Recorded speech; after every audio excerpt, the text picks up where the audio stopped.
guys, welcome back to the Pulling Curls podcast. Today on episode 219, we are talking about organizing under your sink. So let's untangle it. Hi, I'm Hillary, a serial overcomplicator. I'm also a nurse, mom to three, and the curly head behind Pulling Curls and the Pregnancy Nurse.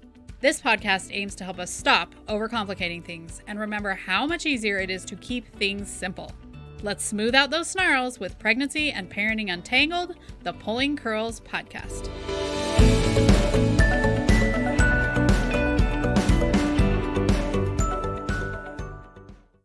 This episode of the Pulling Curls podcast is sponsored by my 5-word organization challenge. It is going to help you declutter areas and make them easier to organize. So come join me. You can find the link in the show notes.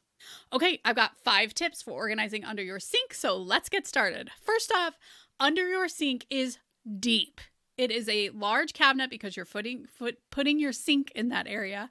And so a lot of times it's super deep. And I think it's really important to decide how you're going to use the back of the cabinet. Are you going to use drawers? That is my preferred method so that I can have things that reach to the back of the cabinet. I can pull them forward and can grab the things at the back of the drawer.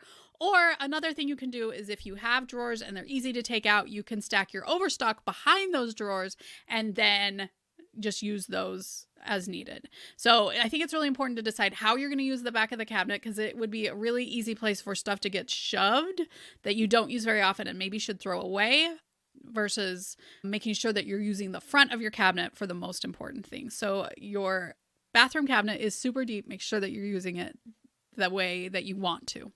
Okay, the second thing is that usually it is quite tall for a cabinet, right? And there usually isn't like a second shelf because you've got the plumbing for your sink under the cabinet.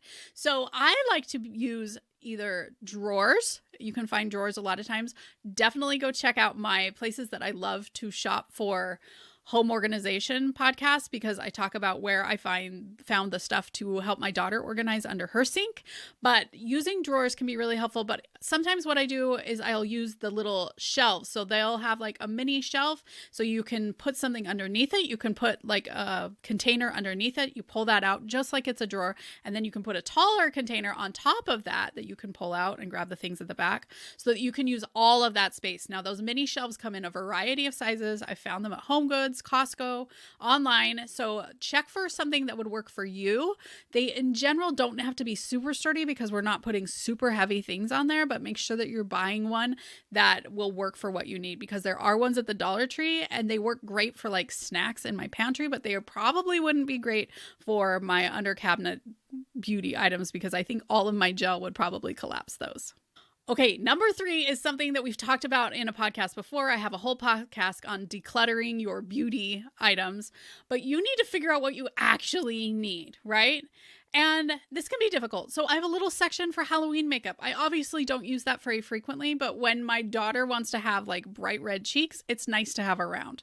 Although I am probably not the best as far as like throwing that makeup away when it's ready to be thrown away and I could get a new palette at Walmart for $5. So, would my space be better used just, buying those when we need it? Maybe so, but decide what you actually need. And I think that's going to vary person to person. But stop saving things that you wished work when you know that they don't work. You've tried them out in a couple seasons. You've tried them out a couple times. I am the worst at keeping gel conditioner that I don't think works. Sometimes even in really good spots where I could be keeping things that I love in that spot instead, or having some overstock of the things that I love. I'm keeping this, conditioner that always makes my hair super frizzy, but I paid money for it, so I want to use it. Am I the only one? Tell me over on Instagram if you're the one that would keep things that you don't actually need because you spent money on it and you're a little bit embarrassed. Maybe just me. That's fine.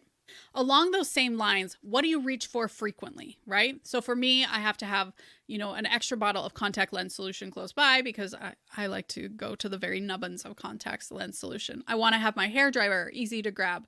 I want to have the gel that I love close by. So putting the things that you use most frequently really easily accessible is important. And then culling the things, we're going to talk more about that. Don't you worry.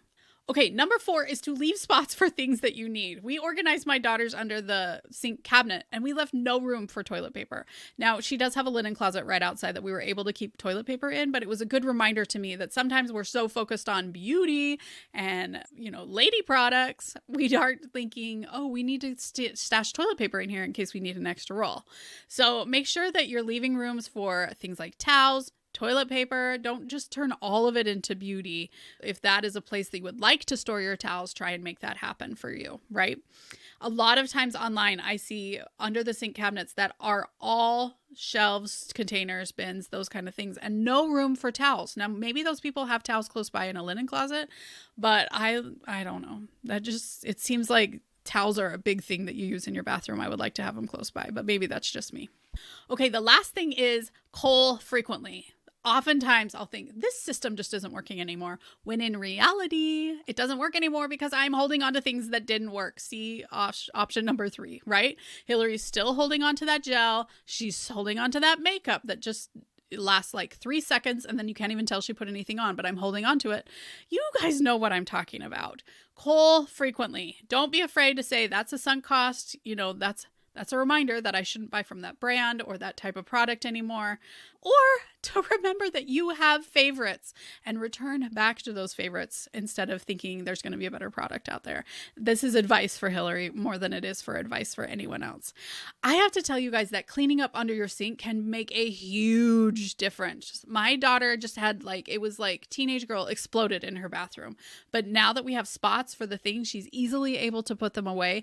And it is still like the makeup cart came and exploded every once in a while, but it's easy to clean up, easy to put away, and she doesn't feel overwhelmed because everything has a spot. And in fact, we also left extra room to put other things as her supply grows because she's, in the beginning stages of growing her beauty supply versus Hillary, who should definitely pare down her beauty supply as she goes. So those are my 5 best tips. One other bonus tip is there are cool carts that can actually go between the toilet and the sink. I have a super narrow cart that goes between my sink and my bathtub. They left me 5 inches there. I don't know why, but I found a cart that would just slide in and out of there. And now I can keep all these bottles and things in that cart because a narrow space really works well for the bathroom. It's not like I'm trying to hold gallon jugs of vinegar or something like that. So look for storage items that can fit in areas that you have in your bathroom when you're thinking, I just don't have any place to store stuff. There are drawers, carts that you can use in open spots in your bathroom that can increase your storage without making it look cluttered or scary. I found good ones at Home Goods, and I'm sure there's a lot of good ones online. Just make sure that you measure the space really well so that you're finding something that actually fits in the area and can open, because a lot of times, we'll buy drawers, but it can't pull out because the toilet paper roll is in that spot, and that's not going to help you out. So be mindful of those different things. Hopefully this will give you guys some ideas on how to tackle under your bathroom sink, because it really makes getting ready in the morning so much easier. You can feel more positive and excited about the day when you're using products that work well, and it wasn't a pain to get them out.